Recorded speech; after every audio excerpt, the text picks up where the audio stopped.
చట్టాన్ని అమలు చేయాలి నిర్బంధ విద్యా హక్కు చట్టాన్ని అమలు చేయాలి ఆర్టీఈ యాక్ట్ను అమలు చేయాలి ఆర్టీఈ యాక్ట్ను అమలు చేయాలి ఆర్టీఈ కింద చేరినటువంటి విద్యార్థుల నుంచి చర్యలు తీసుకోవాలి ప్రైవేట్ కార్పొరేట్ స్కూళ్లపైన చర్యలు తీసుకోవాలి ప్రైవేట్ కార్పొరేట్ స్కూళ్లపైన చర్యలు తీసుకోవాలి ఆర్టీఈ విద్యార్థుల నుంచి డబ్బులు వసూలు చేయాలి ఆర్టీఈ పేరెంట్స్ ఐక్యత వర్ధిల్లాలి చర్యలు తీసుకోవాలి ఆర్టీఈలో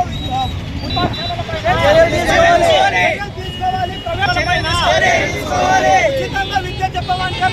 డబ్బులు వసూలు చేస్తున్నటువంటి ప్రైవేట్ కార్పొరేట్ స్కూళ్ల పైన విద్యా హక్కు చట్టాన్ని నీరుగారుస్తున్నటువంటి పిల్లలు ఆర్టీఈ పేరెంట్స్ ఐక్యత ఆర్టీఈ పేరెంట్స్ ఐక్యత ఆర్టీఈ విద్యా హక్కు చట్టాన్ని అమలు చేయాలి విద్యా హక్కు చట్టాన్ని